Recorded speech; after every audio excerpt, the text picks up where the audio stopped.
बिस्मिल्लाहिर्रहमानिर्रहीम। एक बहुत बड़े अरसे के बाद डेरे पे दोबारा लेक्चर देने का इत्तेफाक भी हुआ, शौक़ भी हुआ।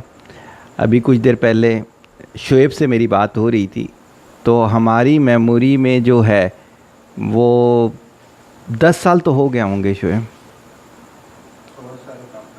8 साल कर लें, यानी वो 5 मिनट वाली सीरीज़ हटा दें तो 10 से ज़्यादा बनते हैं। अगर वो 5 मिनट वाली जो कि चंद ही है, वीडियो भी जिसकी चंद ही डली हुई हैं, वो अगर शामिल कर लें तो ये 8 साल बनते हैं। लेकिन प्रॉपर लेक्चर तो हमारे वही थे जो हम क्लासेस में किया करते थे। उसकी वजह बताता हूँ, मैं उसे प्रॉपर लेक्चर क्यों कर रहा हूँ और ये सब क्यों स्टंट किया विद इन 1.5 डे कि मैंने कहा कि नहीं, डिसीजन लिया और आप दोनों को मैसेज किया। अल्लाह खुश रखे आप लोगों को, आप लोगों ने मुझे यस कर दिया और इतने शॉर्ट नोटिस में इसको किया। आप यकीन कीजिएगा, पूरा पाकिस्तान घूमने का इत्तेफाक होता है अब और लेक्चर्स के लिए। आपको पता है कि मोटिवेशनल हो गया है, एजुकेशनल हो गया है, रिसर्च बेस्ड मेरे लेक्चर्स होते हैं। दुबई शारजा भी बोलने का इत्तेफाक हो जाता है। मैं बिल्कुल लगी लिपटी नहीं कर रहा। मुझे जितना अच्छा आईक्यू लेवल अपने डेरे पे मिला था, मुझे किसी जगह नहीं मिला, किसी एक जगह। प्रोफेसर्स को लेक्चर्स दिए, बिजनेसमैन को लेक्चर दिए, एजुकेशनिस्ट को लेक्चर दिए, हर तरह के लेक्चर दिए, लेकिन मुझे ये आईक्यू लेवल नहीं मिला। और मैं याद करता हूँ अपने उन लेक्चर्स को जो कि मैंने 94 में, गालिबन 95 में शुरू की थी और जहाँ से अल्हम्दुलिल्लाह सगीर सगीर बना था। तो आज से कुछ दिन पहले बाहर से एक मोटिवेशनल स्पीकर ने मुझे अपनी कुछ वीडियोस भेजी। मैंने देखा तो मैंने कहा, नहीं सगीर, ये तो अल्हम्दुलिल्लाह 18-20 साल पहले भी हम इससे अच्छा कंपाइल करते थे, इससे अच्छा बोलते थे, इससे अच्छी रिसर्च थी हमारे पास और मेरे आगे के ऑडियंस उतने अच्छे थे। मैंने इसका फ़ैसला किया, गालिबन जुमे की सेकंड सेशन होगा, जुमे की नमाज़ पे अल्लाह ताला से दुआ की और कंपाइल किया, जो भी आपके सामने रिसर्च में शो करूँगा, और आप लोगों के साथ बात की। अल्लाह ताला ने आसानी करते गया और हम आगे चलते चले गए। तो आज संडे की सीरीज़ का, संडे के संडे इंशाअल्लाह ताला ये लेक्चर यहाँ पर हुआ करेगा 15-20 मिनट का। सिर्फ एक रिसर्च कोई लेकर आया करूँगा, वो आपके साथ शेयर किया करूँगा और एक आध दिन के में ये ऊपर डल जाएगी जो आप लोग देखेंगे। आज का जो टॉपिक है, अभी आपने देखा होगा थोड़ी देर पहले भी जो लड़के मुझसे मिलने आए हुए थे वो यही टॉपिक मुझसे कह रहे थे। तो मैंने उन्हें कहा कि यार आप 2 दिन वेट कर लें, इंशाल्लाह मेरे चैनल पे आपको ये मिल जाएगा। Purpose of your life. बहुत बड़ी कन्फ्यूजन है हम सबको कि हमारा इस दुनिया में आने का पर्पज़ क्या है। मेरे ख्याल से पर्पज़ यूनिक होता है। सगीर का इस दुनिया में आने का पर्पज़ यूनिक है, हाफिज़ आसिम का दुनिया में आने का पर्पज़ यूनिक है, जो तारिक है इनके आने का पर्पज़ यूनिक है, शुएब के आने का पर्पज़ यूनिक है, मोहम्मद अहमद के आने का पर्पज़ यूनिक है, ज़ीशान के आने का पर्पज़ यूनिक है, आरिफ के आने का पर्पज़ यूनिक है, उसामा के आने का पर्पज़ यूनिक है। सब के आने का जो दुनिया में पर्पज़ है वो यूनिक है। ये यूनिकनेस फाइंड कैसे की जाएगी, इसकी फार्मूलेशन की है हमने। चूँकि मैथमेटिक्स का आदमी हूँ तो कोशिश करता हूँ हर चीज़ को फार्मूले में लेकर आऊँ, तो इसको हमने एक फार्मूले में लिया। आगे चलेंगे, हम स्लाइड नंबर 2 पे आएंगे। सबसे पहला कंफ्यूजन जो है वो दूर करना पड़ेगा, पर्पस और एम में क्या फर्क होता है। बहुत से लोग, इवन मैं भी, जब तक रिसर्च नहीं करूंगा समझ कैसे आएगा। मैं भी बहुत अरसे तक यही समझता था कि पर्पस और एम एक ही चीज होती है, लेकिन जब मैंने अपने आप को फोकस करके रिसर्च की तो मेरे पास 2 चीजें आई। और मैं दोबारा बार बार ये रिपीट कर रहा हूं, मुझे ये ऑडियंस पसंद है तो मुझे आप लोग दिल रखने के लिए यस नहीं करेंगे, आप मुझे यस और नो बताएंगे हजम हो रही है चीज या नहीं हो रही। मैं कहता हूं जो पर्पस होता है वो गिफ्टेड होता है अल्लाह की तरफ से। एम जो होता है वो इंसान खुद बनाता है। पर्पस जो होता है वो गिफ्टेड होता है अल्लाह की तरफ से। फाइंड कैसे किया जाएगा वो आज का फार्मूला होगा मेरा। एम जो होता है वो इंसान खुद बनाता है। लाइफ, जिन्होंने मैथमेटिक्स पढ़ी है वो देख रहे हैं कि इन दोनों सर्किल का जो कि ओवरलैप पोर्शन है वो है लाइफ। अगर आपने पर्पस फाइंड कर लिया कि आपको दुनिया में अल्लाह ताला ने किस पर्पस के लिए भेजा, जो कि यूनिक है, मैंने बताया सबका चेंज होता है वो पर्पस। एम ऑफ लाइफ सबका सेम हो सकता है, तारिक का सेम हो सकता है, एजुकेशनल इंस्टीट्यूट बनाना, शुएब का भी हो सकता है, आसिम का भी हो सकता है, अहमद का भी हो सकता है, आरिफ, सब हो सकता है कि जी हमने एजुकेशनल कोई यूनिवर्सिटी, कॉलेज और स्कूल बनाना है। लेकिन जरूरी नहीं है कि पर्पस भी सबका सेम हो। पर्पस और एम को मिला के अगर लाइफ डिजाइन कर ली जाए तो नीचे जो मैंने लिखा है, मैंने कहा बेस्ट लाइफ वो होती है। आपको अपना एम ऑफ लाइफ मिल गया, वर्किंग की आपने, जो एम ऑफ लाइफ के फार्मूले किसी दौर में मैंने बताए थे वो मिल गया, हिट है। आपने कहा जी aim of life well define है, उसी के तहत मैं जिंदगी गुजार रहा हूं, बहुत कामयाब हूं। लेकिन अगर आपका पर्पस ऑफ लाइफ वो नहीं था जिसे आपने एम ऑफ लाइफ बना लिया, तो एंड ऑफ द डे, यानी कि लाइफ के एंड पे आप जो रिजल्ट देके जाएंगे वो रिजल्ट वो नहीं होगा जो खालिक कायनात ने आपके लिए किया था। या फिर नेचर को ले लेते हैं, ये जितनी हमारे इर्द गिर्द चीजें होती हैं ये लैंग्वेज ऑफ नेचर होती है, सही होगी। इसलिए बहुत फलसफियाना बात नहीं करूंगा, पहला लेक्चर है, ऐसा ना हो आप लोग भाग जाओ, मुझे तो अगले संडे भी कुछ ना कुछ बोलना है, दैट्स वाई अगली स्लाइड पे आ जाऊंगा। अब यहां पर देखिएगा पीछे मैंने कहा पर्पस वो होता है जो कि गिफ्टेड होता है, एम वो होता है जो आप खुद डिजाइन करते हैं। अब जो गिफ्टेड चीज है उसी का है ना पर्पस ऑफ लाइफ फाइंड करना है। पर्पस ऑफ लाइफ कैसे पता चलेगा, मुझे अल्लाह ताला ने किस यूनिक पर्पस के लिए दुनिया में भेजा, कैसे पता चलेगा, देखना शुरू कीजिएगा। बहुत अच्छा होगा जब आप लोग ऐड करेंगे इसके। सबसे पहले तो वो चीज देखें, count all things which are not in your hand. जब मैं ये कह रहा हूं खालिक कायनात ने डिजाइन किया है, तो देखें किस फैमिली में आप पैदा होते हैं। मैं बशीर फैमिली में पैदा हुआ, गुलाम नबी फैमिली में पैदा हुए, मसूस रिलेटेड खालिद फैमिली में पैदा हुए, आप अकरम फैमिली में पैदा हुए, सही नवाज फैमिली में पैदा हुए। अब क्या है कि अल्लाह ताला ने ये चूज किया ना, तारिक को बशीर फैमिली में नहीं किया, खालिद फैमिली में नहीं किया, अकरम फैमिली में नहीं किया, सगीर को इनकी फैमिली में नहीं किया। क्यों? पर्पस यूनिक है ना, सही होगी। उस फैमिली के अपने अपने क्या होंगे, डिसिप्लिन होंगे, उस फैमिली के अपने अपने क्या होंगे, रूल्स होंगे। अब खालिक कायनात ने चूंकि उस पर्पस के लिए उसे डिजाइन किया, तो दैट्स वाई वहां किया है। पहली चीज किस फैमिली में पैदा किया, फैमिली मेंबर्स कितने रखे। आपने देखा होगा कई फैमिलीज होती हैं, 2 बहन भाई होते हैं, कई होते हैं इकलौती बहन इकलौता भाई अकेला होता है, कई होते हैं कि 12-12 भी होते हैं, पूरी क्रिकेट टीम भी होती है, सही होगी इसके लिए। लेकिन इस सारों के पीछे पर्पस है।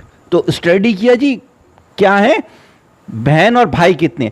फिर खालिक कायनात ने कंट्री सिलेक्ट की ना। आज भी मैं किसी को बता रहा था कि पिछले 3 महीने से सेवरेज की लाइन टूटी हुई है, गवर्नर हाउस से लोग आके तस्वीरें खींच के लेके चले गए, पता नहीं कहां कहां से आते हैं, देख के चले जाते हैं, नहीं अभी तक सही किया।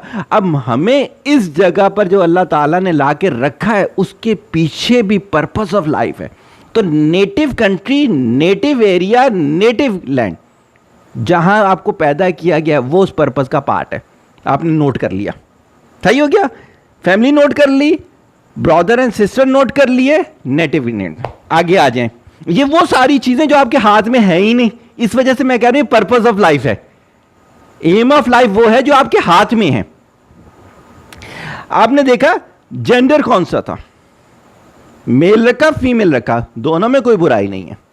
मेरे पास एक दौर तक लड़कियां आती थी तो बहुत एहसास कमतरी का शिकार होती थी। जब उन्हें ये चीज़ सिखाई कि क्रिकेट टीम के अंदर बैट्समैन की भी उतनी वैल्यू होती है जितनी बॉलर की होती है। अगर आपको बैट्समैन नहीं बनाया, बॉलर बनाया, तो आप भी मैच जितवा सकते हो, सही होगी बात। जेंडर तो कोई ना कोई वजह है, सही होगी।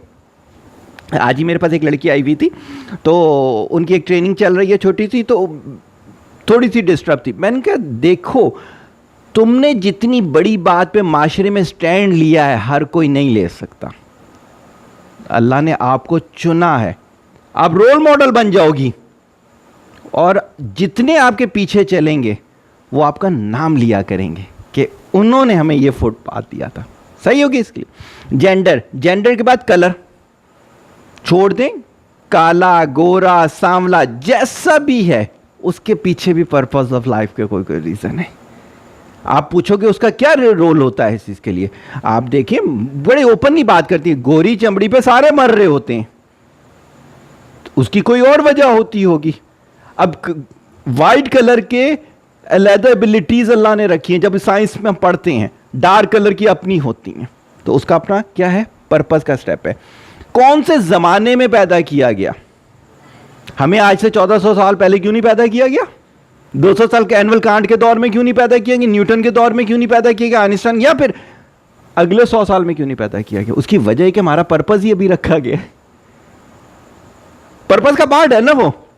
भाई आपने घर में जब मिस्त्री का काम कराना होता है तब भी मिस्त्री को बुलाते हो ना, घर पूरा बन जाए फिर मिस्त्री को बुला लो, या घर बनाना ही नहीं है ग्राउंड है आपने कारपेंटर बुला लिया, बताओ किचन कैसे बना के दोगे, लोग बोलेंगे पागल है यार, किचन का काम ही नहीं है।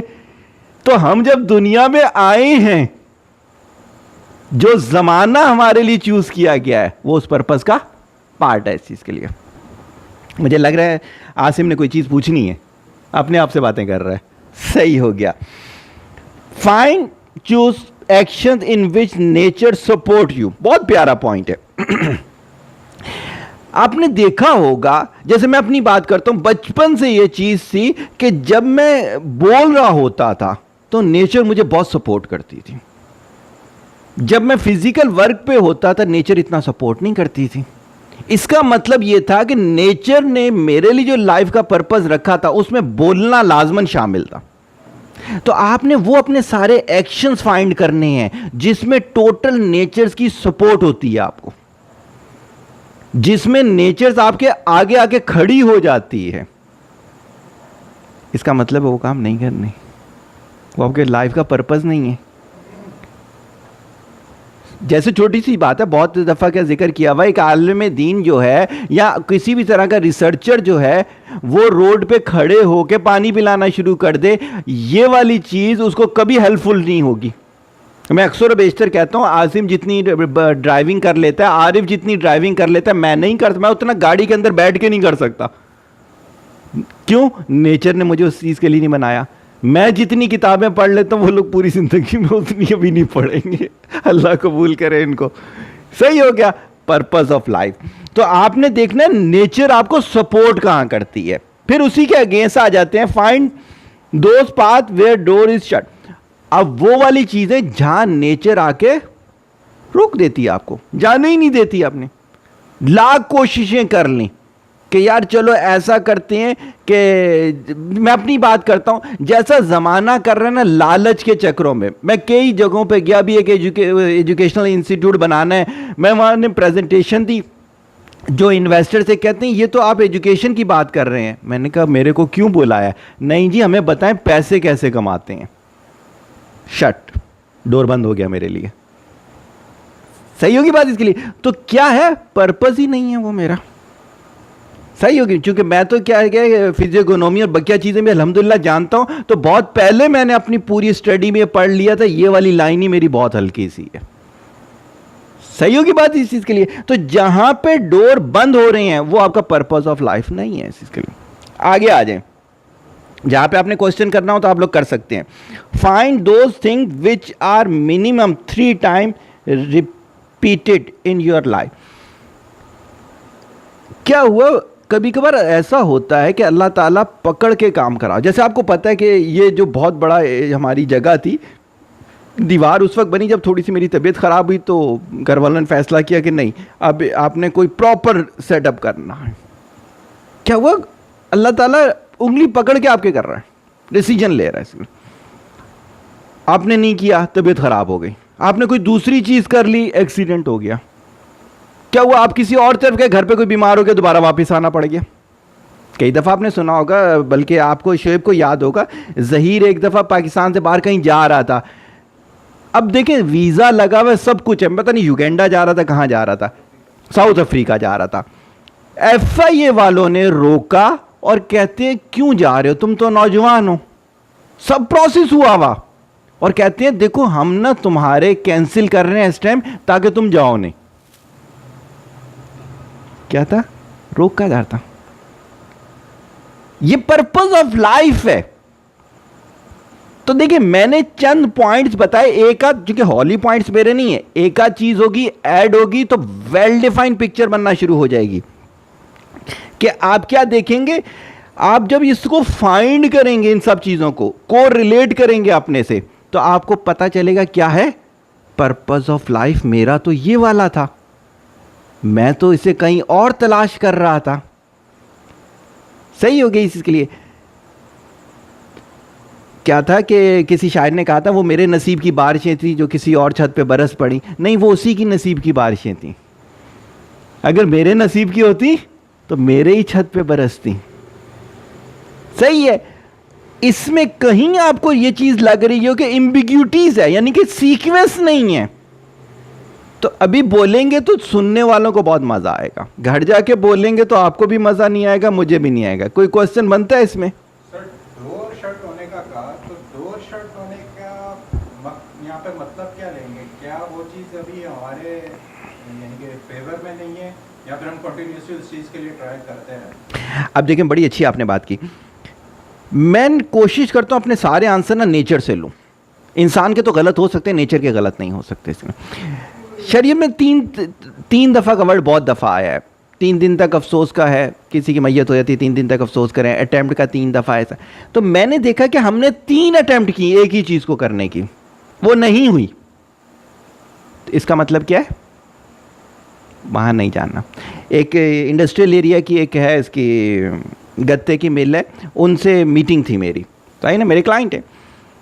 एक दिन कैंसिल, यानी सैटरडे को ही जाना था। एक सैटरडे मेरा कैंसिल हुआ, 2 सैटरडे, तीसरा सैटरडे, चौथे सैटरडे उनको मैंने कह दिया मैं आपकी तरफ आऊँगा ही नहीं, जो भी बात होगी ऑनलाइन हमारी बात होगी। इसका मतलब ये था जाना ही नहीं है। तो 3 अटेम्प्ट किया करें, सक्सेस मिल जाए वेल एंड गुड, नहीं मिल जाए डोर शट है। इसका मतलब वो आपका पाथ ही नहीं है। एग्रीड? सही होगी। कोई क्वेश्चन नहीं है तो हम आगे जाएंगे, आगे चलें। अच्छा, हमें पता चल गया पर्पस ऑफ लाइफ क्या है, हमें थोड़ा सा ये पता चल गया कि एम ऑफ लाइफ हम खुद डिज़ाइन करते हैं। पर्पस हमें पता चल जाएगा तो एम डिज़ाइन, जैसे मैंने कहा कि मुझे बोलने में, रिसर्च में, एजुकेशन में हमेशा से आसानियां मिलती चली गई। मेरी फैमिली जो थी वो एजुकेशनल थी, रिलीजियस थी, मुझे पर्पस वहाँ से हो गया। इस तरह करते करते मेरी जितने पॉइंट्स थे वहाँ पर यही थी जो मेरा टाइटल लगा हुआ था, जो पहली स्लाइड पर लगा हुआ था, एजुकेशनलिस्ट, रिसर्चर, एंटरप्रेन्योर। यही मेरे लिए आसानियाँ हर जगह होती चली जा रही थी, तो मैंने उसे एम के साथ रिलेट कर दिया। उसके बाद रिस्पॉन्सिबिलिटीज क्या है कि आपको पर्पस पता चल गया, आपको एम पता चल गया, अब आपकी कोई रिस्पॉन्सिबिलिटीज हो गई ना। तो एक मिसाल मैं लेकर आया, बहुत पुरानी थी, कि आपकी शेर की और हिरन की भाग दौड़। हिरन के पीछे शेर लगा हुआ होता है, तो 2 चीजें समझिएगा। ज्यादातर जो होता है वो हिरन भाग जाता है। इसकी वजह कहते हैं कि हिरन जो है वो अपनी जिंदगी को बचाने के लिए, मकसद के लिए, शेर उसको खाना चाहता है नीड के लिए। तो मकसद अक्सर जीत जाता है नीड से। सही होगी? यहां तक बात समझ में आ गई। कभी कभार हिरन पकड़ा भी जाता है, कभी कभार हिरन पकड़ा भी जाता। बड़ी प्यारी साइंस है। हिरन की जो स्पीड है वो 81 किलोमीटर पर आवर है, जो शेर की स्पीड है वो इससे कम है, गालिबन 60 है या 70 है, कहीं मैंने लिखा हुआ है। सही हो गया? माजरत। अब क्या है कि वो फिर क्यों पकड़ा जाता है? स्पीड उसकी ज्यादा है। वो क्या करता है, वो मुड़ के देखता है शेर मेरे पीछे तो नहीं आ गया, फोकस खो देता है अपना। जब तक वो मकसद के साथ था वो नीड से जीत रहा था, फोकस था अपने मकसद पे। जहां उसके खौफ ने फोकस तोड़ दिया उसका, उसने घूम के पीछे देखा, उसकी स्पीड टूट गई, तो वो क्या हुआ? हार गया। सही होगी बात इसके लिए? तो क्या है, इसके बाद जो हमारी अगली रिस्पॉन्सिबिलिटी होती है, हमने फोकस होकर उसको क्या करना है, अपने पर्पस और एम पर काम करना है। इसी को किसी और ने यह कहा था कि जो शेर है और हिरनी की किस्म होती है जिसे गैज़ल कहते हैं, सही ना, गैज़ल, गैज़िला, वो कहता है कि रोजाना सुबह उठ के शेर ये सोचता है कि मैंने कितना तेज़ भागना है कि मैं हिरन को पकड़ लूँ, और रोज़ाना हिरन सुबह उठ के ये सोचता है कि मैंने कितना फोकस रह के भागना है कि मैं शेर से बच सकूं। जिस दिन वो सुबह उठ के दोनों अपनी सोच बदली कर लेते हैं तो दोनों फोकस नहीं रहते। अब क्या है कि रोजाना सुबह उठ के अगर हमने अपने पर्पस और एम को वेल डिफाइन कर लिया होगा तो हम फोकस चल रहे होंगे, हमारी वही स्पीड होगी जो नेचर ने हमें दी है। अगर ऐसा नहीं करेंगे स्पीड टूटेगी और कभी भी हो सकता है कि दुनियावी खौफ हमें खा जाए। इसमें कोई चीज़ समझ में आती हो? कुछ नहीं है। फोकस पे रहते हुए इंसान के खौफ क्यों आना शुरू होता है? खौफ क्यों आता है? होता यह है कि हम उस फोकस को करते हुए एक वेल डिफाइन होती है। जैसे मैं अपनी बात करूंगा, जब मैंने रिसर्च शुरू की, जब मैंने पढ़ना और ये सब शुरू किया तो बहुत तरह के खौफ दिलाए गए मेरे को कि आपको जॉब नहीं मिलेगी, खौफ दिलाया गया आपको अब रिश्ता नहीं मिलेगा, दुनियावी सारे खौफ जो दूसरों को दिखाए जाते हैं, सही है, लोग तुम्हें साइको बोलेंगे, इस तरह की चीज़ें। क्या हुआ? अल्लाह ताला का करना ऐसा हुआ, मुझे ये समझ में आ गई छोटी छोटी कामयाबियां जमा करो। तारिक से कई दफ़ा मैं ये चीज़ें कहा करता हूँ कि यार छोटी छोटी कामयाबियां जमा करो। तो मैंने छोटी छोटी कामयाबियां जमा की, दुनिया के लिए बहुत बड़ी कामयाबियां थी, सही है। तो मेरा फोकस टूटा नहीं। अगर आप एक बड़ी कामयाबी के लिए इंतज़ार करना शुरू कर दें तो आपका फोकस टूट जाएगा। तो छोटी छोटी कामयाबियां जमा किया करो, तो क्या होगा? फोकस कभी नहीं टूटेगा और खौफ में कभी भी मुब्तला नहीं होगे। सही है। अगली स्लाइड पे आएंगे हम। कंक्लूड कर देते हैं पूरे इस लेक्चर को, फिर तस्वीर को समझाता हूँ क्या चीज़ है ये तो खैर तस्वीर मैंने डेडिकेट की है स्टीफन हॉकिंग के उस पे कि उसकी डेथ हुई थी, तो चूँकि फ़िज़िक्स का एक बहुत अच्छा नाम है तो हमें उसको कुछ डेडिकेट करना था। हमने सबसे पहले देखा पर्पस क्या होता है, फिर देखा कि पर्पस और एम का फ़र्क क्या होता है, फिर हमने फार्मूला एक डिज़ाइन किया कि पर्पस ऑफ लाइफ फाइंड किया कैसे किया जाता है, फिर हमने देखा कि पर्पस और एम फाइंड हो जाए तो फिर हमारी रिस्पॉन्सिबिलिटीज़ क्या होती हैं। सही है। यहाँ पे जो तस्वीर है ये इवेंट हॉरिजन, आपने एक मूवी देखी होगी, तारिक को शायद पता होगा इवेंट हॉरिजन किसे कहते हैं, किसे कहते हैं, आइडिया है कुछ? अहमद को आइडिया है इवेंट हॉरिजन? नहीं। इवेंट हॉरिजन ये होता है कि जब ब्लैक होल बनेगा, अभी तक ब्लैक होल नहीं है, दरियाफ्त नहीं होंगे दुनिया, जब ब्लैक होल बनेगा तो क्या होगा? वो इतना डेंस होगा कि हर चीज़ को खींच रहा होगा, लाइट को भी खींच रहा होगा।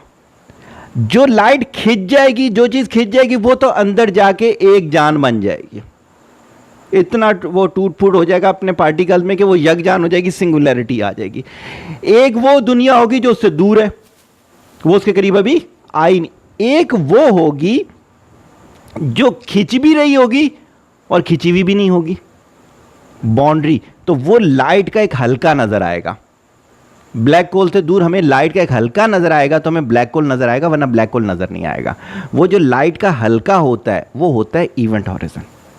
जब आपको पर्पस पता, अभी पर्पस नहीं पता, लेक्चर शुरू होने से पहले आप लोग आउटर जोन में थे, आपको पता चल गया, आप चले गए इवेंट हॉरिजन में, आपने अप्लाई करना शुरू कर दिया तो आपकी सारी चीजें यूनिटी में आ जाएंगी, आप सिंगुलर फॉर्म में आ जाएंगे।